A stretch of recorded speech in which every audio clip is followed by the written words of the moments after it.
What's up, everybody, and thank you for tuning in to yet again another episode of the Sinister Files. For those of you new to my channel, thank you for stopping by. If you like what you hear and see, remember to hit that like button and subscribe, and turn on the notifications to stay up to date on all my newest content. Making a critically acclaimed movie is hard to do, but it becomes even tougher when you think paranormal events are stacked against you. Over the years, people have said that cast and crew have fallen victim to strings of bad luck on movie sets that are believed to be caused by curses. So here's my top 7 movie curses. Number 1. Poltergeist. God is in his holy tent. Earthly thoughts be silent now, while with reverence we ascend, and his presence bow. Come on, Carol Ann, it's raining. Come on. What's wrong? He is with us now and then, Carol Ann, come on, let's go. as we call upon his name, aiding every good endeavor, guiding Honey, upward every aim. you're getting soaked. Come on, sweetie. When you mix a daughter who communicates with spirits living inside of a TV set and a backyard that becomes a swimming pool of muddy skeletons, a wolf beast demon that lives in a closet, and Steven Spielberg's genius, you get a perfect formula for a blockbuster scariness.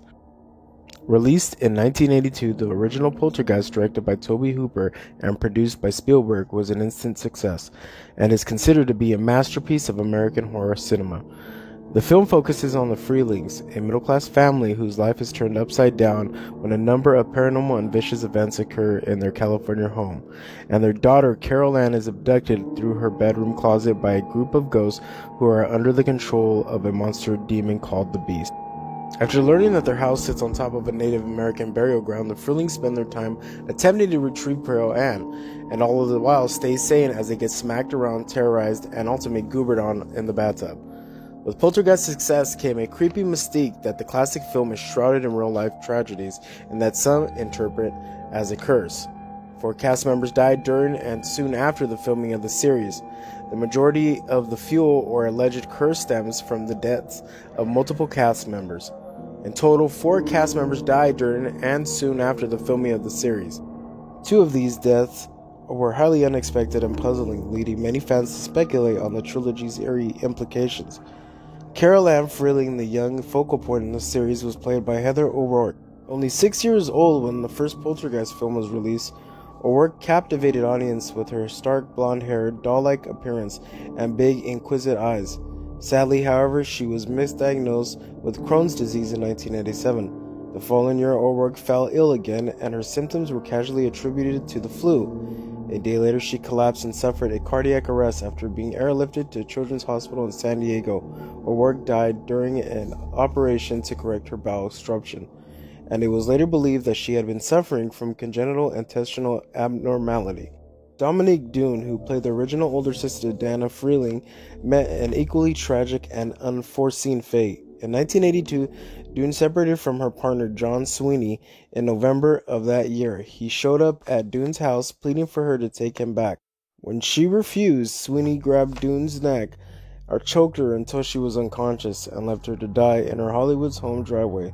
Sweeney was sentenced to 6.5 years in prison, but was released after 3 years and 7 months. Julian Beck and William Sampson, the 2 other cast member deaths, while unfortunate, were not as unpredicted or mysterious. The evil preacher Cain from Poltergeist 2 was played by Julian Beck. In 1983, Beck had been diagnosed with stomach cancer, which took his life soon after he finished work on the second installment of the series. The same film was met with further tragedy after Will Sampson, who played Taylor, the Native American shaman, died after undergoing a heart-lung transplant, which had a very slim survival rate. Other strange things happened on set. Cast deaths were not only the problem with the film, as other peculiar and creepy legends surround the film franchise. Jo Beth Williams, who played the mom of Diane Freeling in the first two films, claimed that director Spielberg insisted on using actual human skeletons as props in an attempt to save money. Williams' claim has never been verified, but it persists to this day in the lore surrounding the film's curse. Finally, in an effort to further creep out everyone involved, Samson, the real-life medicine man who passed away due to circumstances mentioned above, performed an authentic exorcism after shooting wrapped up one night. One can only imagine how this made the other cast members feel. Number 2, The Exorcist.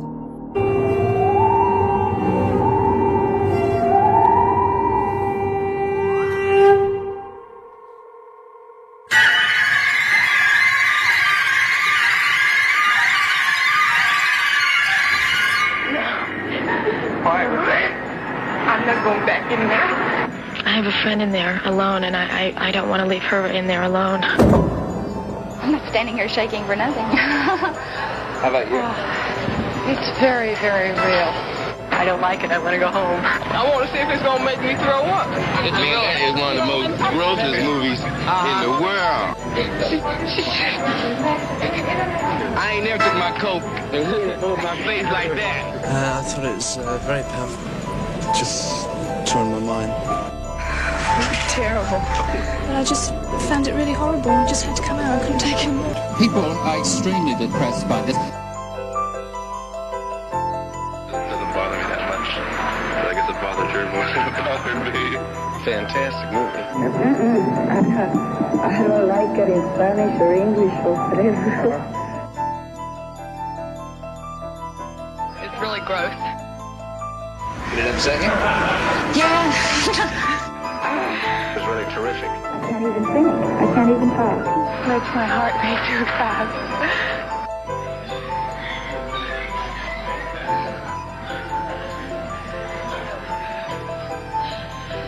I've never in my life known a movie where people would faint. I mean, it's hard to make people faint.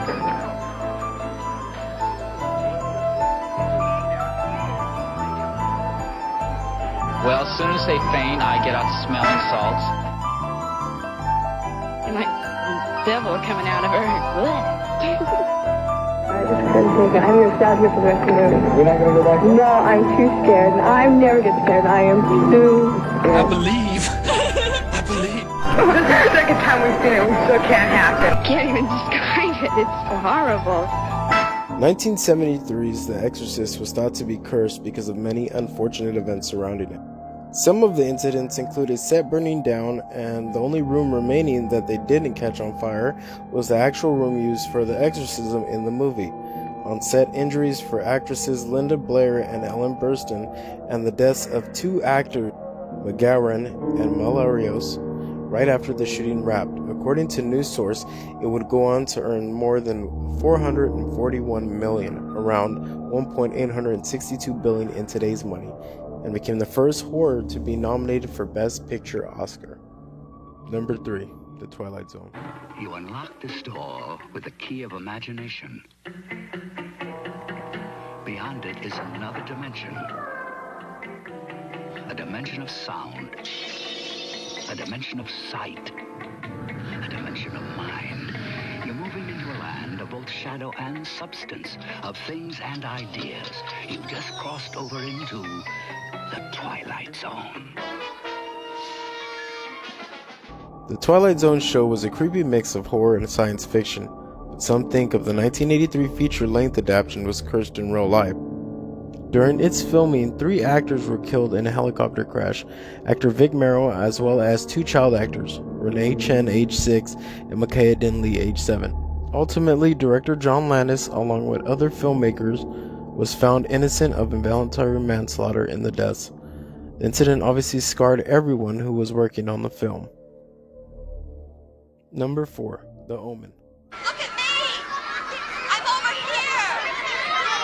Damien, I love you! Look at me, Damien! It's all for you!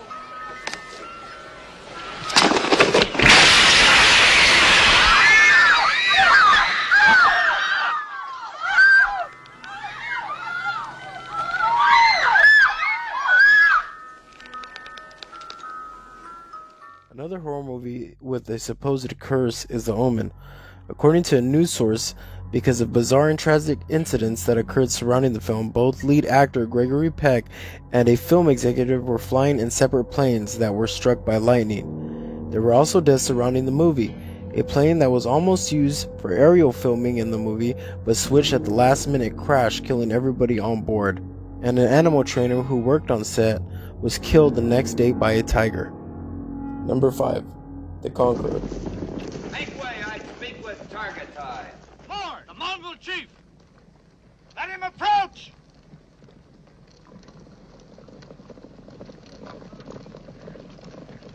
By whose lead do you cross my lands?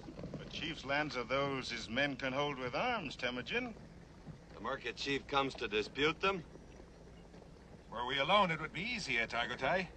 Your blood brother speaks in riddles. Some thought that the 1956 movie The Conqueror was cursed because of the 220 cast and crew members from Hollywood. 91 contracted cancer by 1979, according to People magazine. It was later ascertained that they was likely infected from fallout from a nearby atomic testing range at Yucca Flat, Nevada. The movie that filmed in 1954 in a nearby St. George, Utah, which was one later found to have a very high rate of cancer among its population. It's a problem that still haunts the area today. Number 6. Annabelle.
During the shooting of the 2014 horror film Annabelle, 2 area events occurred that led some to believe that the production was haunted, according to Hollywood Reporter.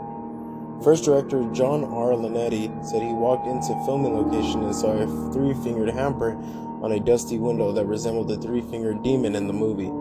Then he said a light fixture fell on the head of one of the film actors in the same location where his character is killed in the movie.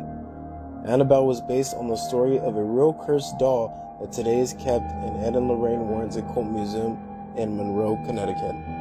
Number 7. Rosemary's Baby. Up and around is the mother. Rosemary. Shut up.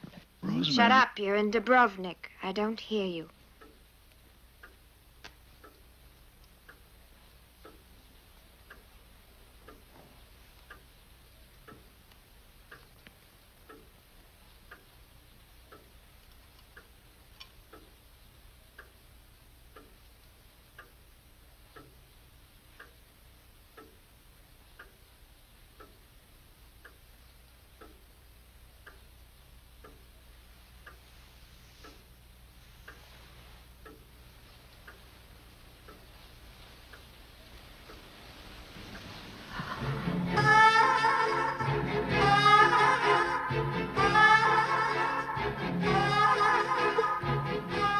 Done to it? What have you done to its eyes? He has his father's eyes.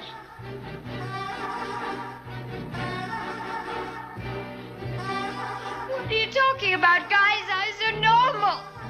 What have you done to him, you maniac? Satan is his father, not Guy. He came up from hell and begat a son of mortal woman. Hail Satan! Hail Satan! Satan is his father, and his name is Adrian. He shall overthrow the mighty and lay waste their temples. He shall redeem the despised and wreak vengeance in the name of the burned and the tortured. Hail Adrian! Hail Adrian! Hail Satan! Hail Satan! The movie came out in June 1968. That autumn, Comita, who scored the movie, fell off a cliff and into a coma, never regaining consciousness. In April 1969, the film's producer, William Castle, contracted a terrible case of kidney stones. As Counter writes, while delirious in the hospital, he hallucinated scenes from the film and was said to have yelled, "Rosemary, for God's sake, drop the knife." Castle recovered just barely and never made a Hollywood hit again. Director Roman Polanski's pregnant wife at the time, Sharon Tate, was brutally murdered August 1969 by the Manson family, along with the couple's unborn son. The Tate crime scene, Helter Skelter, was written in blood on the wall. The song was on the Beatles' White Album. Years later, John Lennon would be assassinated near the luxury apartment building, the Dakota, where Rosemary's Baby was filmed. The author of the novel Rosemary's Baby, Ira Levin, was not immune from the curse. His then-wife, whose pregnancy he loosely based his plot on, divorced him in 1968, and he was dogged by a religious group for years. He would end his career as a recluse and in obscurity. So thank you for watching another episode of the Sinister Files. Remember to like and subscribe, and to stay up to date on all my newest content, go ahead and turn on the notifications. Thank you for watching.